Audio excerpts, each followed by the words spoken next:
Welcome to the Advancement Podcast. Our mission is to reach the lost in America by advancing leaders and churches so that communities are transformed. Join us as we discuss how to stay healthy as leaders, work in teams, and lead change. Come on, let's advance together. Well, welcome back to the Advancement Podcast. Welcome back. Well, we left for a while. Now we're recording again. It's always welcome back. Welcome back. We're still at Mug on the Square. Welcome back. Did you draw this? I drew that. Mug on the Square. Oh, yeah. Woo-hoo. It's so beautiful, Tim. I mean, yeah, for those of you who happen to be watching, I have skills. my chalk art on the chalkboard behind me. Those of you that are listening, you should probably go see this Van Gogh. No, you should probably just keep listening. Well, we say all the time, we've got faces for radio, so it's good. And we're joined again by the Joey Alcala. Joey Alcala. The Joey Alcala. He is the executive pastor over the next generation at the Oaks in Red Oak, Texas. That's right. Sure. Yes. Have you ever heard of that church? I've never heard of it. I mean, I have heard of it. I've you never heard of been it? there. Okay. I've met their pastor a couple times. once or twice. Yeah. I was at the. Visit. I went to the only time I've been to your church for church was at the CMN Oh, conference. so you went there for a conference. You still haven't been to church there. Joey never invites me to preach over there. So, Joey doesn't exactly get to set the agenda for who's in the pulpit there. I'm sure he has some Hey, say. I can get you in a kid's service, man. You'll kill that. Yeah, I will kill the kids. You're right. And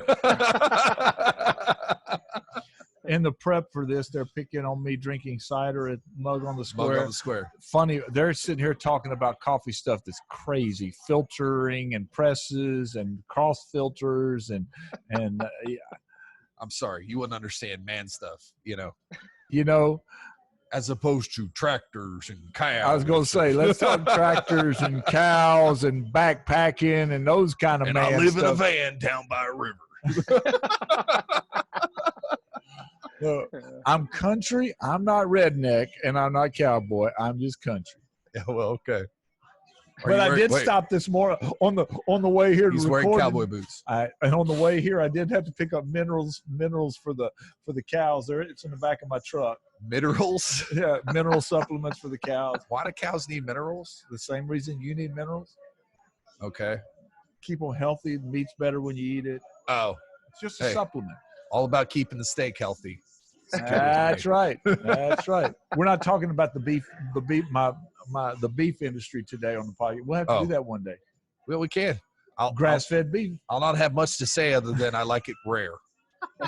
That's all I'll have to say on that podcast. Well, we're talking about family matters and keeping our families healthy and balancing family and ministry with Joey. Last time we talked about really the idea of soul care, and caring for our soul is being intentional with our calendar and giving our family access.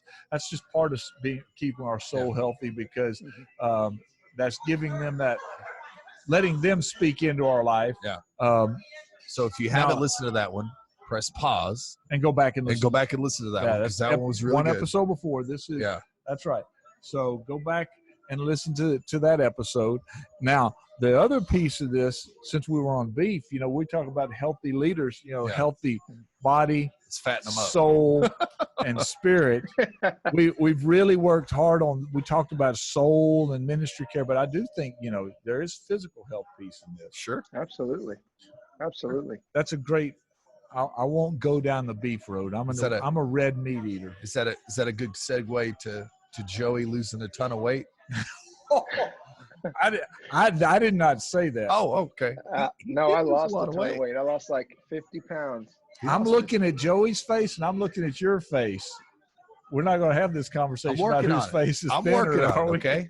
I'm working on it. He's working on the beard. I'm working on losing the weight, okay? Right. All right. So let's keep this conversation going on. Let's pick it up with talking about managing keeping a healthy balance between family and home. Absolutely. Now, Joey, you have wife Stacy and two daughters, 11 and 14. Yes, sir. How long have you guys been in ministry? I've been in full-time vocational ministry since I was 19, and I'll be 40 in June. Wow. Okay. So for quite a while. So And, your kids were born into a ministry home and have been raised the entire time in a ministry home. Absolutely. They know nothing else. There was about a year where me and my wife stepped out in obedience, and I worked at Starbucks, actually. My wife was a preschool teacher. We're for about at a Mug year. on the Square, not Starbucks. Yeah. Right. Absolutely. And but other than that, yeah, all they've known is ministry. Their entire life. You know, now I'm at the time this podcast comes out, I'll be 51. Whoa. Whoa. Well, the last podcast was my birthday, so I'm 35 now. When this Come on. Yeah, getting old. Okay. Tim. 16 years behind me. Somebody's got to keep you young, bro. Anyway, I remember growing up in the 70s and 80s with PKs. You know, it seems like today, so many of the guys that I remember growing up with, when their dads were pastors, they ran from the ministry. Some of them hated the ministry, and there's so many horror stories. I mean, I could tell you of pastors that I coach and have coached who have a ton of whose kids are not just avoiding the ministry, but some of them are running from God. Yeah. And balancing, you said it in the last episode that our number one priority in the Great Commission and creating disciples is creating disciples in our home before creating disciples in our church. Yeah, absolutely. Let's talk through that. I mean, my kids are graduated from my kids are both in college, and Todd's kids are all elementary or below. Yeah. So let's walk through this maintaining the balance and raising healthy kids while in the ministry. Well, I think a lot of it, we have to start with our perception or what we feel. I feel like sometimes we feel like if our kids aren't on fire for God, or they aren't called in the ministry, or maybe they've strayed away from the Lord, the enemy uses that shame and that guilt, especially towards ministers, to say you did something wrong, or there's something wrong with you, or you're not. He'll play that. So first of all, I want to encourage all those who are listening, that maybe you're in the ministry and your kids aren't where you want them to be, or you feel like they should be. Maybe you're at a place where, and you've been praying for them to change for a long time. You know, it doesn't matter where you're at. You just love them well. God will take care of them. And so guilt and shame and all those things that the enemy tries to mess with us for, he understands if he can mess with our kids and our family, it's going to mess up our effectiveness in the ministry. So I just want to encourage you with this. I said it last podcast, but God is the ultimate father. He loves your kids more than you do. And you don't need to carry guilt and shame of, man, if I would have done this, this would have happened, or if I would do this, this would, because at the end of the day, our kids are going to make the decisions that they're going to make. But what we can do as ministers of the gospel is give them an example of what a true relationship with Christ looks like at home, and give them every opportunity of unconditional love. And if we do those things, we have to trust that God and his grace and his love, he's going to help us. Because, man, parenting is not for the faint of heart. Yeah. You know, having kids and what they're facing now, when you think technology and you think culture and you think relativism, you think all the topics that our kids are having to face, man, we need God's help. Yeah. So Joey, sorry, go ahead. No, go for it. No. So both of your girls, I see them, they're actively participating in the ministry, whether it be in your ministry or all over the church. I see. Is that something that y'all pushed your kids to, or just kind of let them walk into that? Because that's one thing I struggle with. But all of my kids seem interested in doing things in the ministry, but I struggle with the side of, okay, Josiah is like a year old. Jonah. Yeah. Jonah, I'm sorry. Jonah's like a year old. Did you see the Facebook video of Isaiah singing on stage with you? I know Isaiah was singing on stage, but Jonah is like a year old, and he's already, can you see this? He's proud dad. He's already showing inclinations for loving the church and wanting to be in ministry. The 7, well, at this time, they'll be 8 and 6. The 8 and 6 year now olds. I'll go for that. Yeah. I just had to, you left that one laying there for me to pick up all of my kids. The 6-year-old at the time of this recording just got off the stage, and she was Mary in the Christmas production at church. Absolutely. I know. Well, is that because she's pastor's kid, or because she's just that good? That's because she wouldn't let them go any other way. She's like, Dad, she walked in and said, "I'm Mary and you're going to like it." there might be a little bit of her daddy in her, a little bit of that D happening just right a little there. bit. Just a little bit. Absolutely. I love that. So before I was rudely interrupted, how did you push? I mean, I'm not saying you did. How did you foster your daughter's inclination towards the ministry? Here's what I know is that if vocation is our ministry, whether we're bivocational, but ministry is our job, I want my girls and my wife to know that they're always number one. Yeah. So simple things like, if my wife calls me during the day, I'm going to pick up. And everybody knows that. If they're in a meeting with me and Stacy calls, I'm going to pick up. If someone's in a meeting with me and my daughters call, I'm going to pick up the phone. Now, my wife and girls know that, hey, you don't want to call Dad all the time. They're very respectful.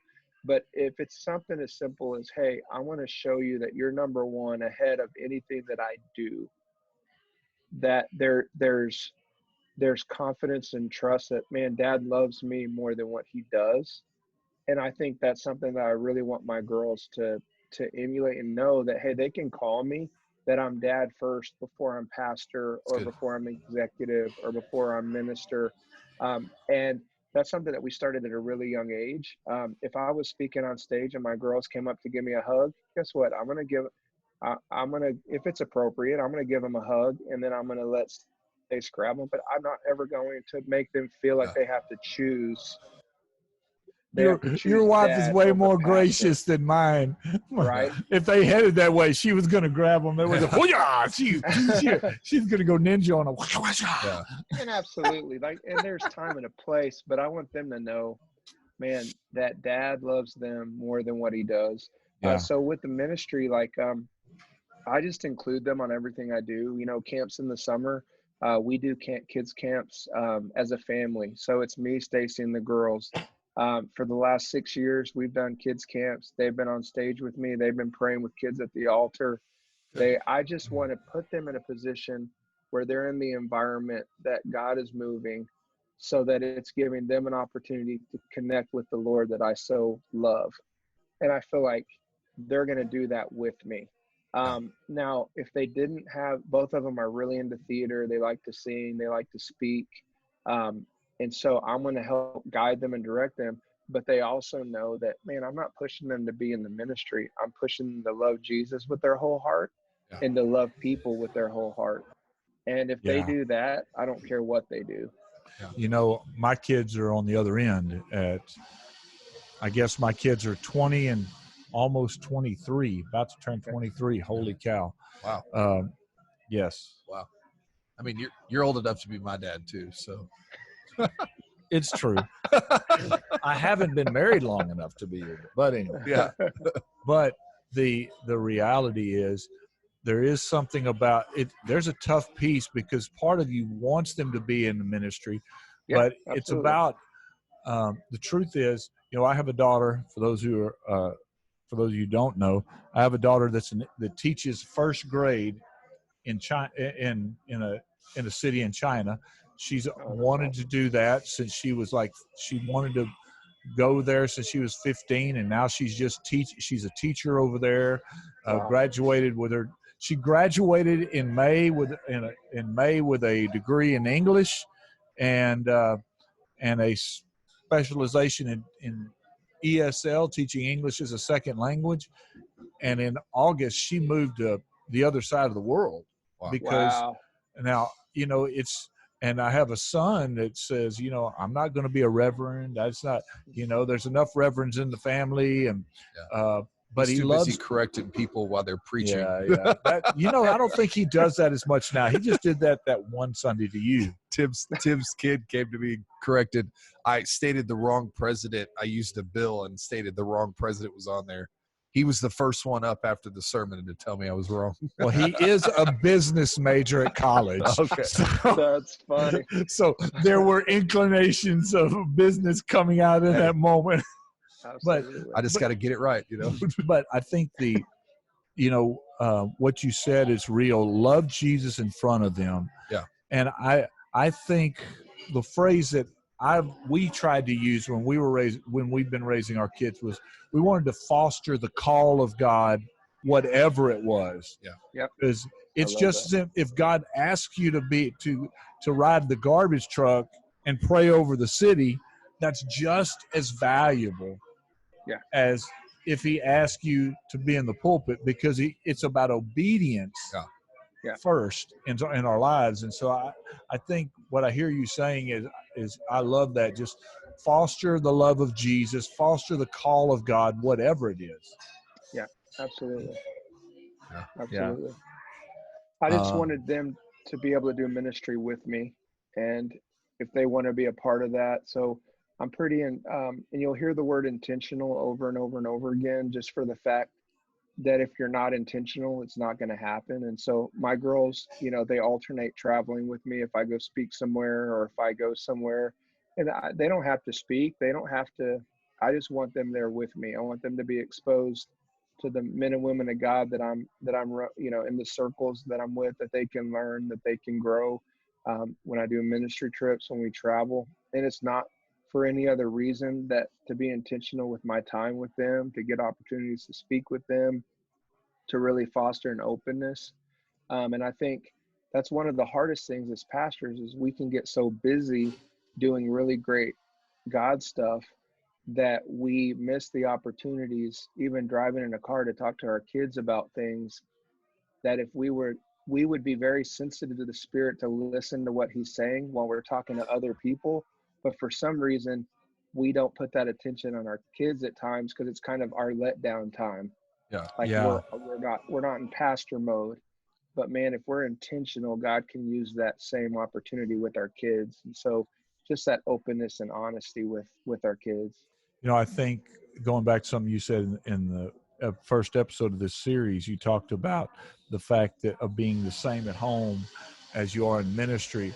Mm-hmm. I think there's something really special and biblical about being intentional about developing and nurturing the call of God in people's lives. And and that, sometimes we separate that. I nurture the call of God as a minister, but I don't always nurture it at home. Yeah. I find that what I've nurtured at home, if this is something I can do the same everywhere I go with everybody. Now, obviously, I love my kids in a way that I don't love other people. So I'm gonna throw that.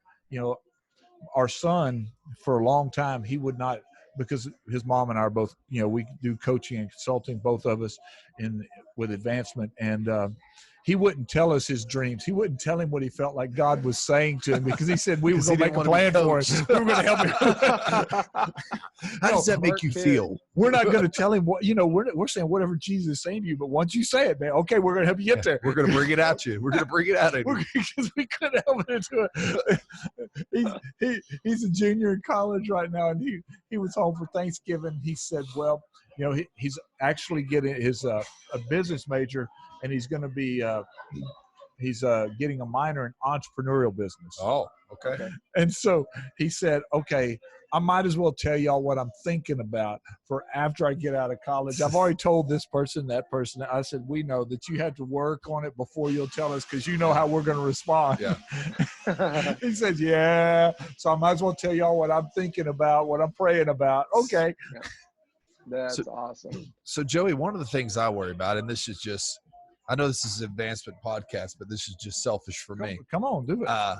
You represent the people who have young kids. Okay. In for me, one of the things I worry about, especially with my kids, leaning towards, I do a lot of what you said. My kids kind of roll with me wherever I go, and they love being with Dad, even though sometimes they. Yeah, if you watch the podcast, Jonah ended up? Jonah made it on one of ours. Episode he's already been in. A couple of weeks ago with Gary Reineke. Yeah. So one thing I worry about is I know the scrutiny that I have to face as a pastor, and I know you face that too. Yep. What is it that you do to kind of, I guess shelter's a bad word, but maybe guard their hearts? Guard their hearts from that, because they're gonna face that scrutiny, especially if they're ministering themselves. How do you guard them from that? I feel like it reminds me of the story of Nehemiah, and I have a sword and a hammer on my wall, like in my office, just to remind me of kind of what our role is as leaders. Is there's times that we build and there's times that we protect. I feel like when it comes to our kids, we need to be better at protecting them and fighting for them. I've really, if anybody were to try to put pressure on my girls for something they feel about me, I will protect that really, really hard. Just for the fact of, first of all, I feel like that's an attack that the enemy uses on pastors. And I feel like we have to be strong in protecting our kids from things they don't need to carry. And we need to be strong as pastors to protect ourselves from things that we don't need to carry that people are putting on us. That's good. And so I feel like one of the reasons my girls love the church is the fact that I've protected them from things that I've never made them feel like they have to be a certain way or act a certain way or dress a certain way, or obviously they're going to be, there's respect. I'm not saying if there's a respect issue, that's a different story, but I don't want them to have to feel like they have to change who they are because of who I am and because of my position. Now, that doesn't mean I don't discipline. That doesn't mean I don't correct. That doesn't mean that I don't have to fix, and talk through attitudes or things like that. But I feel like Nehemiah, there's times to build and there's times to battle. And I feel like as a dad, I have to kind of weigh that out. Am I building them or am I fighting for them? I'm the one that has to judge that. Yeah, that's really good. So let's take that a step further. How do you, being in the ministry and pastoring, one of the great challenges is protecting our kids from the underbelly. Absolutely. Absolutely. The underbelly of the church, the things that we wish we didn't have to see, and we wish other people that just didn't happen. Yep. So how do you protect your kids from that underbelly component? Yeah. Well, I spoke a couple weeks ago on unforgiveness, and it was the first time that I really opened up about some hurt that I've had from previous ministry experiences. And what I was most thankful for is after service, my daughters came up to me and said, "Were you talking about so-and-so?" They didn't even know at the time that the individual who had caused pain or hurt was the individual who caused me that pain or hurt. And I was so thankful that it just showed we as pastors have to be very careful about what we say around our kids, how we vent, how we let down, because in our venting, they're carrying things that they don't even need to carry. Yeah. So practically, I would say whenever there's things or situations I need to talk to, I need to make sure that it was with the right people in the right place at the right time. And I have to be careful not to be flippant with my words, that my daughters carry things that the enemy could use to stun their love for the church and their love for the Lord. And that's something that we really worked on is, hey, when we're venting, when we're frustrated, let's not show the kids. It's not that we're not real, and there's times that I'll talk to them about it, but when it's raw and when it hurts, it's not the time to bring them in it. They're just not ready to, or capable to handle it like maybe our spouse would be, or a spiritual mentor or guide would be. You know, as I listen to you, I think about some of the pastors that I've coached and worked with. Um, you know, since I've got, my kids are basically grown, and yours are teenagers, and Todd's are in elementary school and below. Right now, you know, listening and knowing us and where our kids are with the Lord, you know, there's a part of me that just feels really blessed. And even one friend said, "You're just lucky." Yeah. You know, Yeah. we raised all our kids this way, and one of them went this way, went completely the other way. And he says, "You're just lucky." And I mean, I think one of my kids didn't tell me till they were about 17. They struggled with their salvation for about a year and a half when they were in high school. They weren't sure about their faith in Jesus. Matter of fact, or they said that I went and began to do research. I wanted to understand, so they began to read online and read about all these other religious expressions that are out there in the world. And they came back to me and they said, I had to go find out for myself. Yeah. And absolutely. there was this moment where my youngin, or one of my kids said, "I've decided to choose Jesus because of this reason, this reason, this reason, this reason." You know, there's a point as parents where when they're little, they'll live off of our faith, but there's a place where we have to release them to the Lord, whatever the cost, whatever the consequences. And they have to live off their own faith. Yeah, absolutely. And that usually happens somewhere in their teen years. Yeah. That's so true. And that's the stage they're all going to go through. I feel like sometimes we feel like if we set the ground just right, our kids aren't going to stray or walk away. The truth of the matter is they're kids and they're developing their own faith. And so for us, is what is the best thing we can do? We can be an example of what a true believer and follower of Christ means. We can be a true example of when we mess up to say, "Hey, I blew it. Can you please forgive me?" We can be a true example of, "Hey, we are going to make mistakes. We love you to death, and we're going to make the best decisions we know for the moment, but we're not going to be perfect." For our kids to look at us and know that, "Hey, dad and mom are real with me.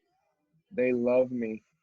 That's the best thing we can do. They're going to make decisions, and they're going to have to make up their mind. But if they've seen the real deal at home, and they still see us struggle with things, and they see us getting people to help us walk through stuff, it's going to give them hope to know that, hey, dad doesn't think he's perfect. Mom doesn't think she's perfect. I don't have to be perfect. They love me, and they love me unconditionally, and they love Jesus with their whole heart. I think that's the best thing we can do as leaders and as men and women of God. it's good. I don't know if we can do it, if it would. Well, here's my question. Can you come back and let's do one more episode on this? Because as I'm sitting here processing, I realize my kids they're the back end of millennials. Yeah. You know, and now, you know, your kids, Joey, are Gen Z, and there's this, y'all are raising your kids in an environment that I didn't raise mine in. I mean, a technological environment, you know, necessarily, and it's changing so fast. You know, my kids didn't grow up with iPads in their hands and iPhones in their hands. My kids know how to use their iPad better than you. That's probably true. That's probably Absolutely. true. And I think I think it would be healthy for us to talk about raising this generation of children, practical things. Here again, my youngest is 20, so I can get into this discussion a little bit. But for those who are listening who still have children at home and who have young children, there are challenges that I think of. I know how we handled them. Yeah. But and I know how my parents handled them too. Get the belt. Absolutely. So different. So different. Absolutely. But there are some things that it might be healthy for us to have a little dialogue for our listeners to talk about this balancing family. And part of it is balancing family in today's society. So absolutely. What's your takeaway from this conversation, Todd? I really love what Joey said about focusing on the kids as much as we do as our people. I think sometimes I'm guilty of going home and just kind of, I've been working hard all day, focused in, and sometimes I put it on autopilot. And that's not, I know that sometimes we have to put it on autopilot. Sometimes we got to relax, but the time to relax is not when I have my alone time with my kids, because that's the time that I get to press into their lives. And so that's just something that challenged me, because, as Tim mentioned before, I got 4 kids, 8 at the time of this episode, it'll be 8, 6, 2, and 1. And so sometimes going home is as much work as it being at work. And so, absolutely. I have to. I know how much work it was when there were 2 at home. It's way more when there's 4 at home. Yeah. And so sometimes I really have to focus on being intentional about, especially pouring into the older 2 who are now asking me those tough questions that I'm not always ready to answer about things, but I need to not blow them off and take those time and be intentionally and disciple and developing them. Well, that leads us to a great question to leave our listeners with. If you have children at home, or maybe you're engaged with your grandchildren, or whatever stage of life you're in, a great question in this balancing family piece: how well do you do at being the same person when you're in the ministry as you are when you're in the home? Yeah. All right, guys. Thank you, Mug on the Square. Yeah. For letting us sit here and Thanks, enjoy Joey. those Absolutely. things. Thank you, Joey. Joey's got coffee too. Yeah, Probably better coffee than we got. Let's go. Well, I'm not drinking coffee, so I know it's whatever it is. We were trying not to shame you again. Again. Okay. Well, we'll see you guys next time on the Advancement Podcast. Thanks, guys. If you would like to keep this content coming, all Tim and Todd ask is $1 per show. See how to give, maybe even sponsor an episode or series on the website advancement.cc. Until next week, continue to advance the mission of Jesus.